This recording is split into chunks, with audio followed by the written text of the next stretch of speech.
Welcome, everybody. It's 11 a.m. Let's get started. I'm Cantor Lizzie Shammash, and I want to welcome you to um, Online Jewish Yoga Studio. There we go.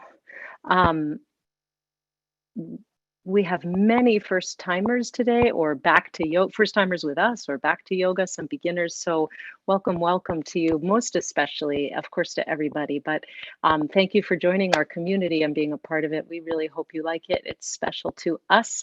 And I encourage newcomers as well as everyone here, as always, to take it at your own pace. You might want less of something, more of something, none of something at all. The practice is yours and you are the steward. I am just the tour guide. So we really are here to meet ourselves where we are and to dive into our body as it is today in a friendly manner. So whatever you need for that is just right for me. You're not here to please me for sure. It's yours. And if you spend 45 minutes in Shavasana, I always say that is a wise and very advanced practice. So thank you also for all the welcome back. I missed you as much as I enjoyed being refreshed on my vacation. I missed you. So find a comfortable seat. That could be in a chair or on the floor, up on a blanket or block cross-legged or virasana, however you like. Something that is comfortable. I have a yoga teacher who always says, slip into something comfortable. And I say to make the body comfortable. Let that be the slipping into something comfortable. And find the sitting bones grounding. You might even rock a little from side to side and move the buttock flesh outward so that you can feel those two sitting bones, the base of the pelvis, really nicely grounded as a foundation. And then if you like, take one hand to the low back. I can show you from the side. Take one hand to the low back, to the sacrum, and one hand to the belly, to the front, and just feel a little bit. Can kind of rock the pelvis forward and back. Feel a sense of that neutrality in the low back, and let your hand, the hand on the back, be a friend to uplift the sacrum a little bit in and up, right? There's a little bit of anterior tilt, a forward tilt in the pelvis. We want to encourage that. And find that lift of the spine up. The eyes can be open or closed. And then you can remove the hands. They're really just there as a friendly reminder. Take a moment to come into the breath. Notice your breath coming and going.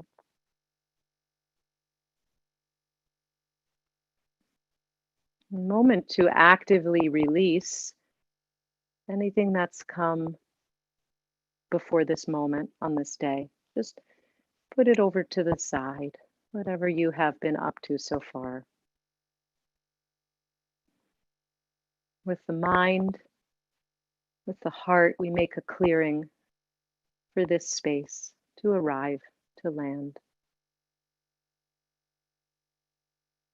Notice if you have any kavanah, any intention for yourself for this next little bit of time. Could be a word, could be a phrase. Could be something as simple as breathe. Let's inhale together.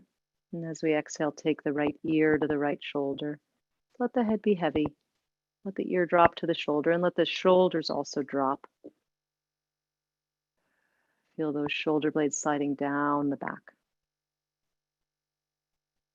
Let there be some nice stretch on the left side of the neck, some opening, and you can take the nose down towards the floor, and forward and up towards the ceiling if you like. Kind of feel the nuances in the side of the neck, and the sensation, I should say,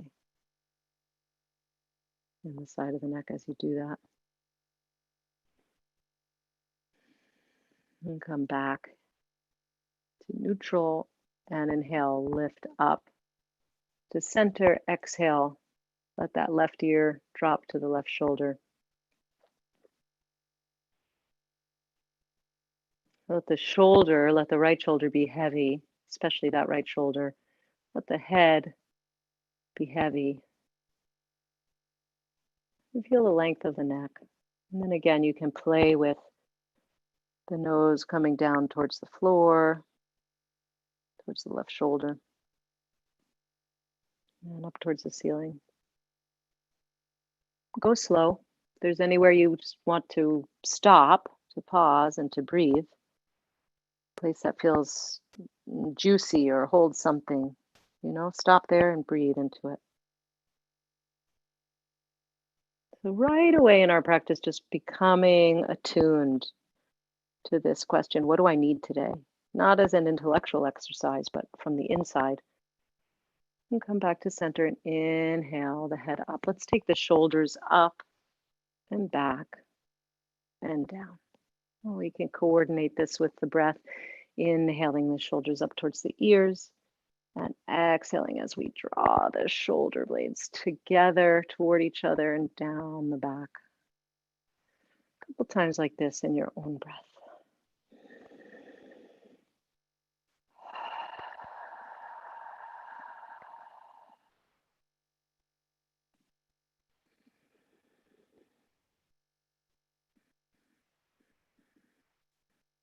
And then pausing.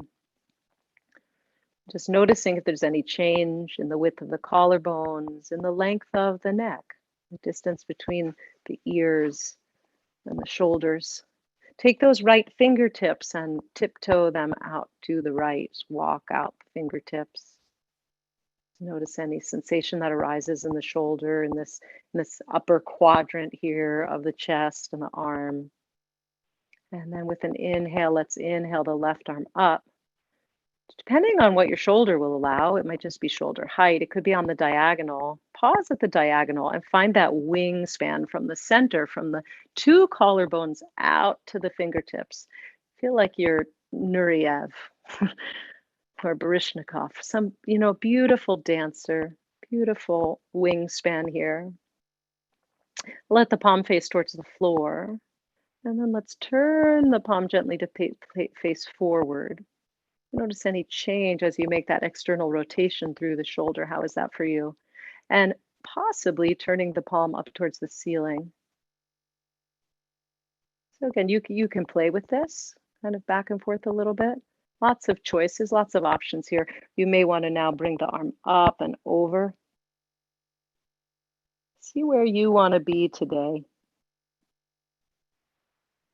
What would give you the greatest blessing here? And then inhale, come on up. Come back to center. And let's start again by walking those left fingertips out towards the left. Start with finding the opening of that left upper quadrant here. And then inhale the right arm up. Find that extension, that opening. Extending fingertips in the opposite direction. Right palm facing down. Crown of the head extending. And turn that right palm to face forward. Notice any sensation through the arm. If it gets nervy, if it gets any tingling or burning, stop. Bend, come down. Right? We don't want that. Turn the palm to face up towards the ceiling. Again, if the shoulder allows, if the cervical spine and nerve structure allows. And if you like, coming all the way over in some kind of side bend, extending the arm or bending the elbow.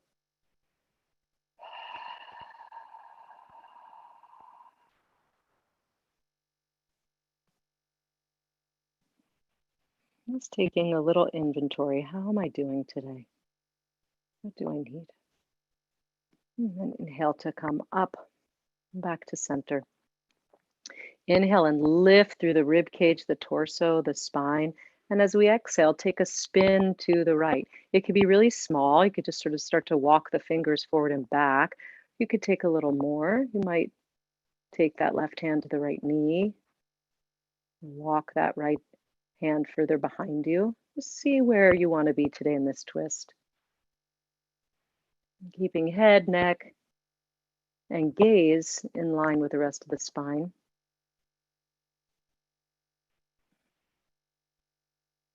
And then coming back to center. Inhale again, long, tall. And exhale, spin to the left. Feel the movement of the rib cage. Commit again to grounding those sitting bones.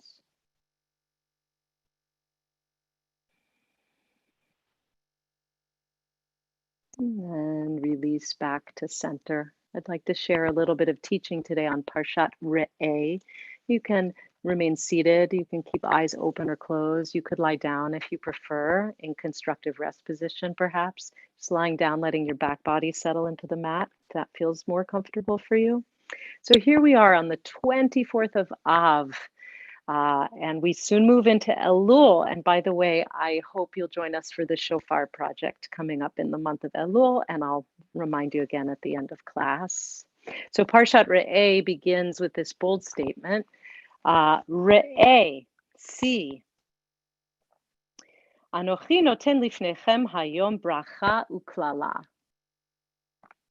Boom. See, this day I set before you blessing and curse. Blessing, bracha, and curse, klala. Blessing if you obey the commandments of the Lord your God that I enjoin upon you this day, and curse if you do not obey the commandments of Adonai your God, but turn away from the path that I join upon you this day, and follow other gods whom you have not experienced. Re'eh, see. I set before you this day blessing and curse. So first off, it doesn't really have to have that word re'eh right there in the beginning, right? It could just begin, Anochi noten lifnechem hayom. I'm putting before you, right? See, re'eh. Use your sight, use your eyes to be open to what I'm putting before you today, blessing and curse.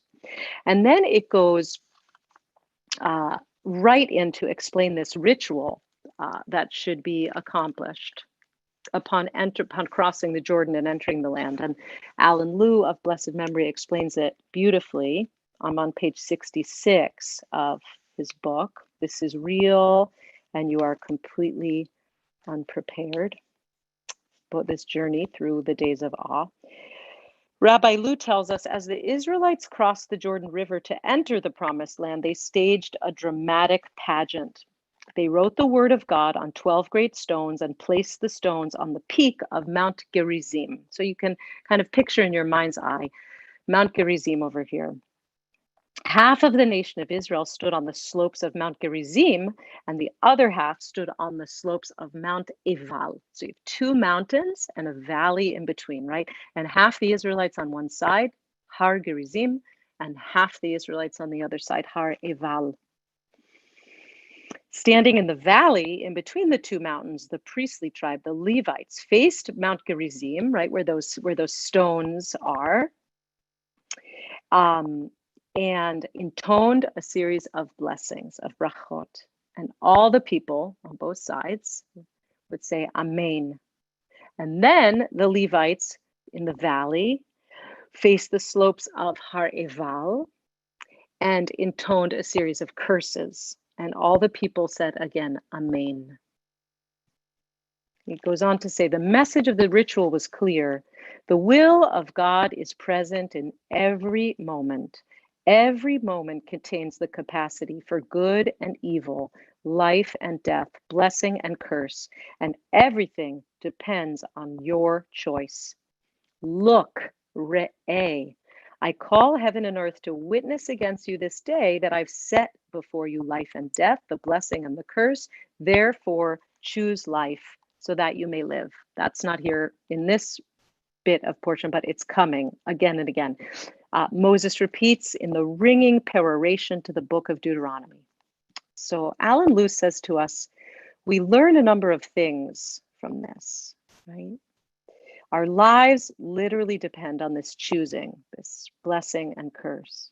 And we learn, he says, that it is a matter of consciousness also. We've come to see our life very clearly clearly enough so that we can discern the will of God in it, so that we can tell the difference between the blessings and the curses, so that these things are arrayed before us as clearly as mountains, as we intone their names from the valley in between, that sliver of eternity on which we stand, and that which we call the present moment, right? So that valley in between, the present moment, which we can see blessing and curse. Now, sometimes blessing and curse are two different options, but sometimes blessing and curse are the same option, and it depends on our discernment, our visibility, our ability of re'eh, of seeing, right? So I'm thinking of wholesome choices that we might make in our life, right? Sometimes we can treat things with a great deal of respect and care, and sometimes we abuse, right? And we get into addictions, we get into issues that we really can struggle with. We have to have tools for discernment. Yoga is one of them. Meditation is one of them, right? To bring in a sensitivity so that, just like I said before, we can meet ourselves here in this moment and choose blessing and choose for good, right? So yoga can be something that frees us, but yoga can also be something that enslaves us. The same pose, so it's really about our attention on this day. Maybe today I do need triangle pose. Maybe today I don't need triangle pose. And that's what I want to suggest as the kavanah for this practice today is blessing and curse. How can I make my practice today, make these poses for myself? How can I choose them for blessing? And the last example I want to give, I've been really, maybe you have too, I've been really wrapped up in the story of Simone Biles in this past week and the Olympics and her choices. And I highly recommend the New York Times podcast, The Daily from Friday, really went into her story and her past. But as you may have been following too, she was on her vault, her first vault, and she meant to do 2.5 flips, but the mind and the body were not connected, right? And she did 1.5, and she managed to come out and land and be okay. She made a choice that gymnastics, which has been this great blessing in her life, is potentially right now a curse. It's really dangerous to do these things that gymnasts do, right? So here we see her as a blessing, one of the greatest gymnasts in the world ever. But there's the other side there too. We can't know what is for her blessing or curse. We can't know what is blessing or curse within the other person, right? And we can know for ourselves though when we deeply go in. And so I, for one, certainly applaud her choice, which I know was such a hard one. So I could go on for a long time, but let's practice. Let's come off any props you have here and come to a squat. You can roll a little forward and back on the feet. And then pressing into the hands, start to straighten through the legs. Keep a bend on the knee till you come to a ragdoll or a fold over, or you could take forearms to the thighs and keep the head in line with the heart. If you don't want to be dipping your head below your heart, stay long, stay in that sort of skier pose. If you're in ragdoll, you may have hands towards the floor. You may hold opposite elbows. You could swing side to side. Just offering lots of options. And you can do that with yourself. Lots of spaciousness. What would be your blessing in this ragdoll, this form? Feeling the breath coming in and out. And then as you're ready, we'll inhale together. Fill the pelvic bowl. As you exhale, drop the tailbone, draw the belly to the spine, and begin to roll up. Begin to roll up the spine, vertebra by vertebra, stacking. As you come all the way up to mountain pose. Eyes on the horizon, and when you arrive, you might want to take the shoulders up and back again. Let's take the feet a little bit wider than hip width and begin to uh, swing, standing twist, side to side. You can take it slowly. You can keep it slow. You can rev it up if you like.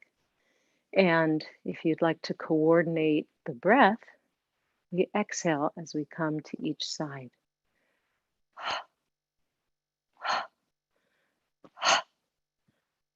And it's nice even to drop the jaw like I was just doing, whispering the syllable ha.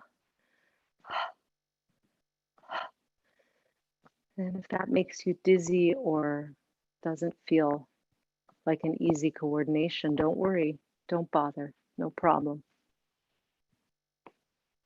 Keep your gaze soft, follow the swinging. And then as you're ready, slow it down. And come to center. Just notice any change in energy, any change in the feel of the muscles or the skin, anywhere in your body.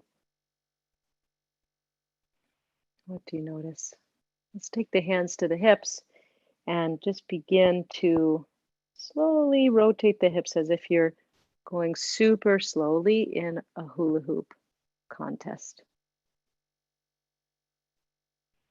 Just feeling the outer edge of this circumference. Feel the sensation through the outer hip. You can begin to widen the circle and even get the torso involved. As the hips go back, torso goes forward, exhaling. As the hips come forward, inhaling, torso back.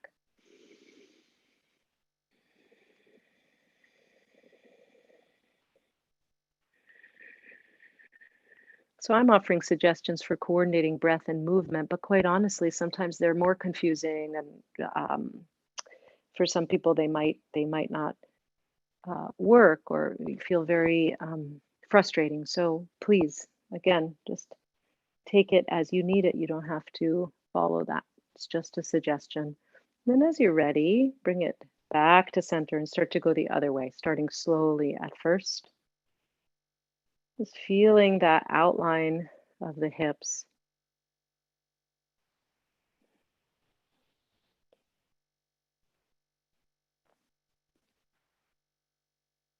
Like you're moving through a vat of peanut butter.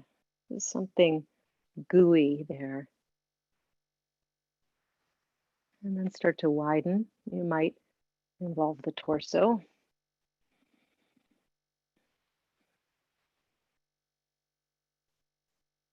Inhaling as hips go forward and torso goes back. And exhaling, the hips go back and the torso comes forward. And then making it smaller.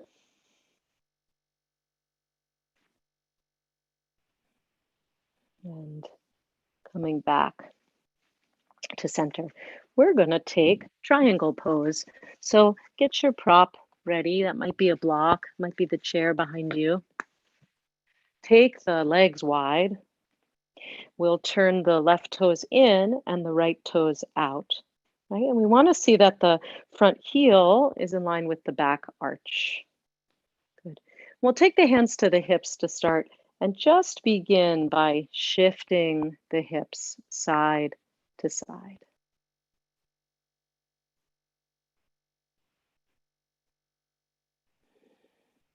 And both legs are straight.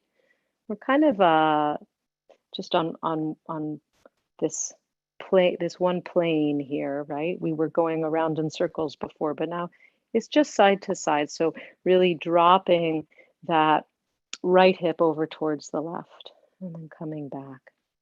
Good.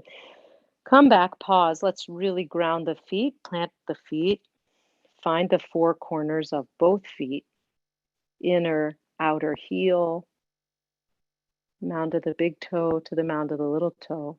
Feel that sense of downward extension from the hips to the legs. We can keep the hands on the hips or inhale to shoulder height, however you wish. And as we exhale, shift those hips over to the left as we extend the torso over to the right. So find the steadiness of the legs and the length of the spine. And once you find that full extension of the spine, then you can take the hand down to the prop. Maybe take your top arm, feel the rib cage, feel this length. We want length on the top and also length on the underside. Extend the crown of the head. And then from here, you might extend the top arm. You might. And then the gaze might go from forward, moving up towards the ceiling, right? So spinning the chest open towards the sky, if it's in your practice today. So see where triangle offers the most blessing today. Right, so I'm on the block, but you can take this on a chair, you can take this on a table or a bed, right? You don't have to come very far. We're looking for that length. And then as you're ready, press into the feet. Inhale to come up and turn the feet right away. Right toes in, left toes out. And see again, if just in case you got off, that the front heel bisects the back arch. And again, we start with hands to the hips, inhaling here and exhaling, shift the hips. And inhale, come back up, and exhale, shift the hips over. And just kind of greasing it up, getting the joints ready for the movement.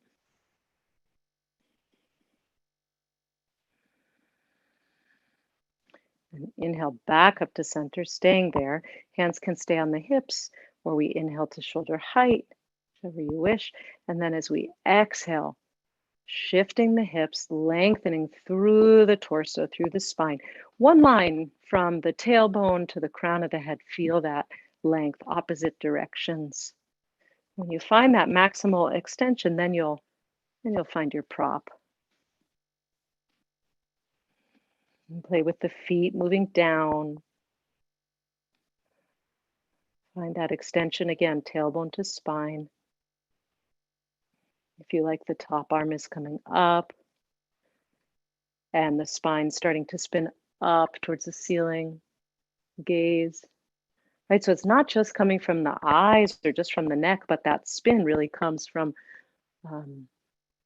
the thoracic spine, even from the tailbone, right? It's beginning to spin the whole way through the spine, a little bit and a little bit.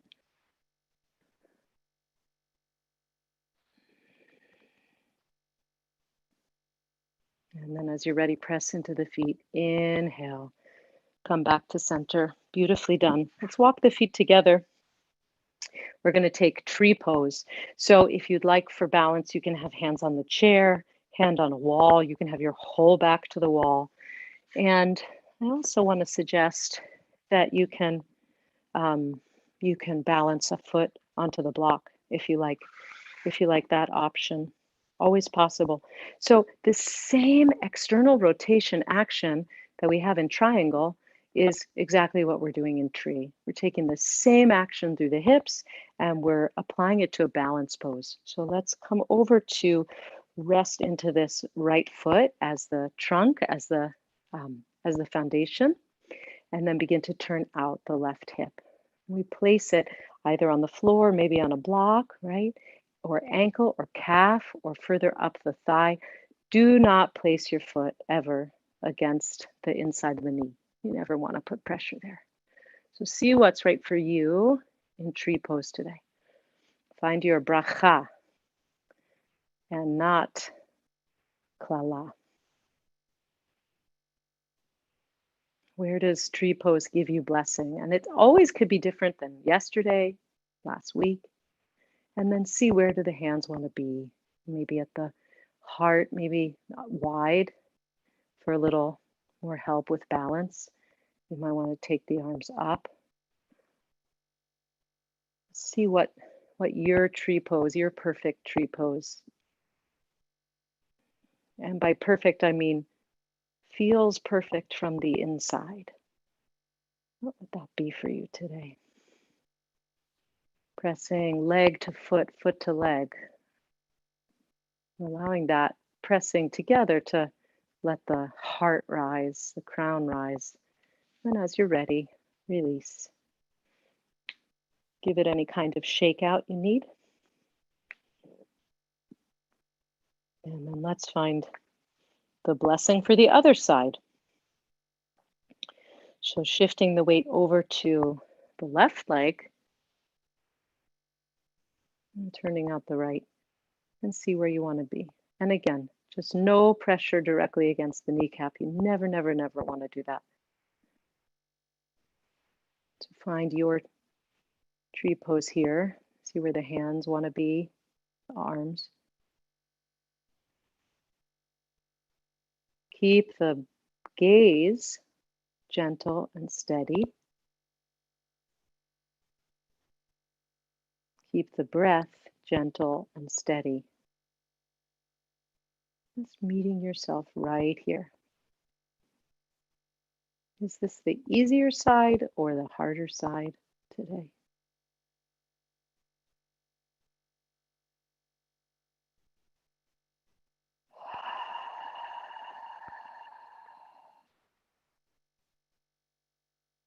Re'eh. Finding that clear seeing, that steady gaze. And then as you're ready, release. And we'll come down to the floor. Come onto your back. You might want to have a blanket under your head, a little support for the head and neck. You might want to keep the block nearby. I'm going to head into a bridge pose soon, so you may enjoy that variation. Starting in this constructive rest pose with the soles of the feet to the floor and the knees toward the ceiling. Let's take a breath or two to come into this orientation, to settle into this orientation. Let the back body descend, let it rest towards the floor. And draw the right knee in, give it a hug. You can hold around the shin or you can hold behind the knee on the back of the thigh. That'll give a little more space for the knee joint if you choose that.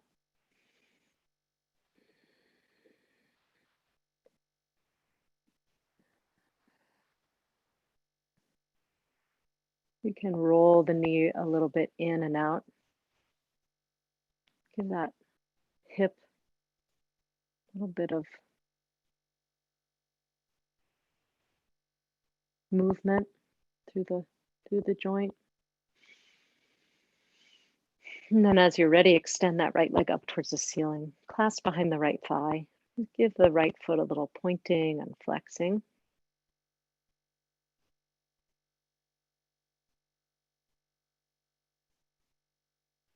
And circling of the foot, one direction and the other.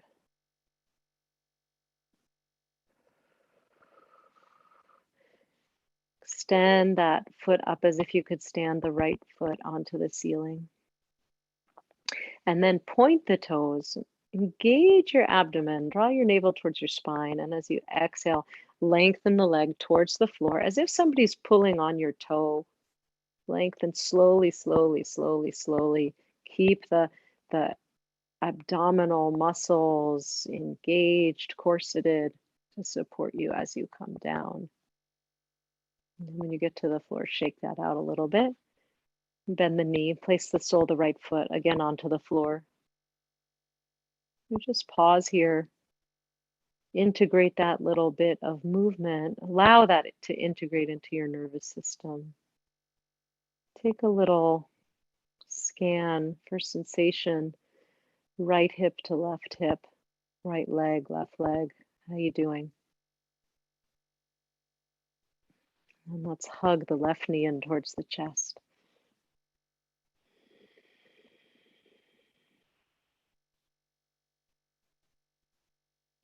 You can rock that knee in and out a little or take circles. See what the hip joint needs on the left.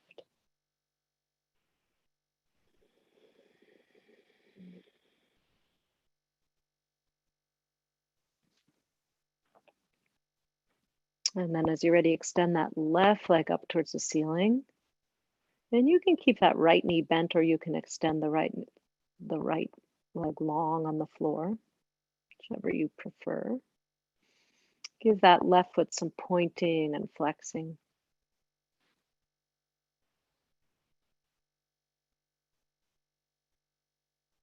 So opening both sides of the foot. And then some circles for the ankle. Open up the inner, outer ankle. Flex the foot. Extend the whole leg as if you could stand the foot on the ceiling.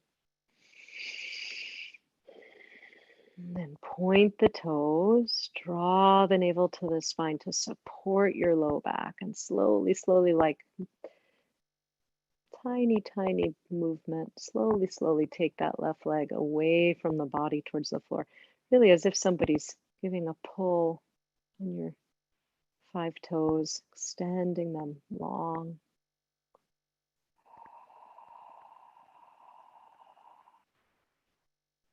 All the way to the floor. And give it a little shake.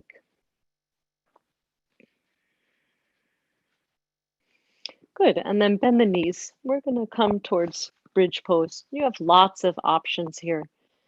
You can take a more yin style bridge if you like, and lift the hips and place the hips on the block and pause here. You could take a more active bridge pose, which I'll instruct in a moment. So let's just start with a little bit of pelvic movement.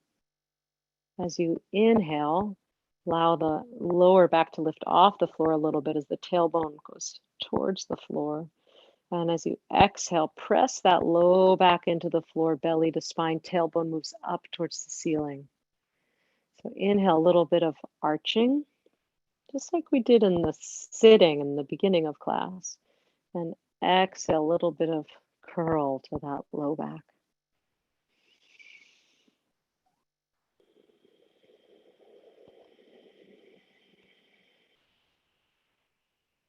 And then coming back to neutral. Pause here. Move the soles of the feet a little closer in toward the buttocks. And take the arms long. You could hold opposite sides of the mat with the hands. Inhale, fill the belly. Exhale, draw the navel to the spine. Begin to curl again. Tailbone moving up towards the ceiling, and then press into the feet and lift. So then at this point, if you're not already there and you want that low bridge, you can place the block under the low back. And if you want to go a little further, a little more active today, continue to press into the feet, lift the hips. Really let it come from the pressing into the feet and the lifting of the hips. See if you can allow the buttocks to stay easy through this, right? The glutes are going to tighten, but you don't have to squeeze the buttocks. Just sending the front hip points forward up towards the ceiling. And then you can roll the shoulders under you. You can continue to clasp the mat. You could take clasped hands, depending again on what your shoulders allow. So I'm modeling a more active bridge pose. Whichever option works for you. You can stay here and take many breaths, or you can release anytime you want. I'm going to start to come out by releasing the hands first, widening the shoulders a little, and then dropping vertebra by vertebra slowly. Such a beautiful, beautiful blessing to feel this spine, vertebra by vertebra, as you come back to the floor. And when you get there, letting the knees sway a little bit side to side, left and right, keeping the feet where they are.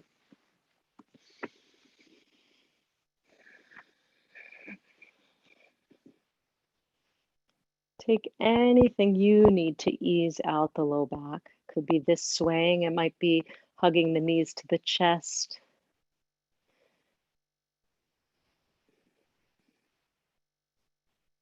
Any counter pose. And then as you're ready, we're going to settle into stillness.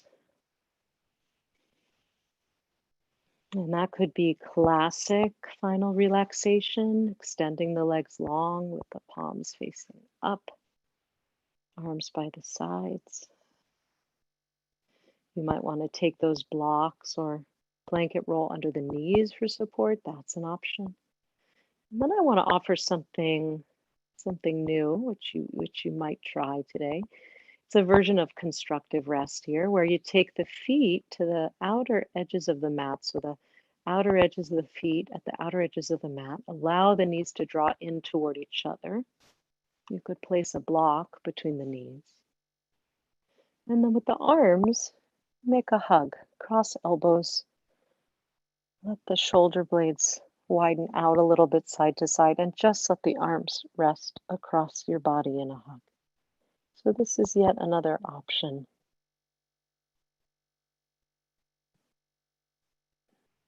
So wherever you are,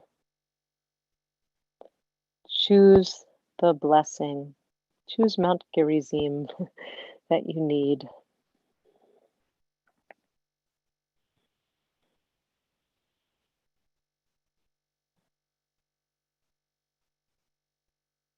Whichever form of relaxation would give you the greatest blessing for the rest of this day.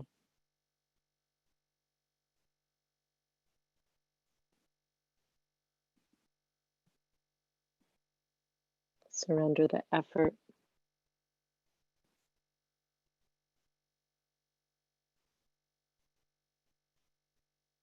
Surrender the work of your mind. Surrender the work of your body. Just a few minutes of stillness.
And as you're ready, deepening the breath.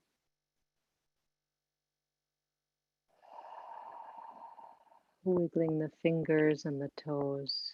And slowly taking your time. Slowly, slowly, no rush. Make your way back to a seated position. Take your time.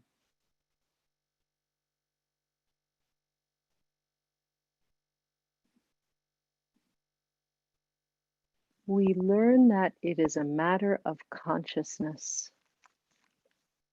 We have come to see our life very clearly, clearly enough so that we can discern the will of God in it, so that we can tell the difference between the blessings and the curses, so that these things are arrayed before us as clearly as mountains, as we intone their names from the valley in between, that sliver of eternity on which we stand and that we call the present moment.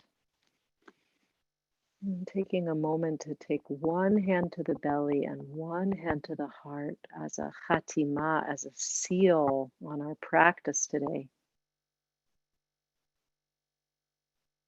Feeling into re'eh, clear seeing between blessing and curse.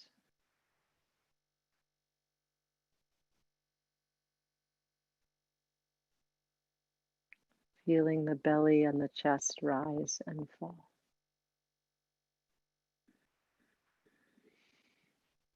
And then as you're ready on your next exhale, you can release the hands, allow the eyes to flutter open if they're closed. I'm wishing you all Shavua Tov. Thank you so much for practicing today. Thank you for your efforts. Thank you for showing up for yourself and also for each other, for the strength of this virtual room, this room.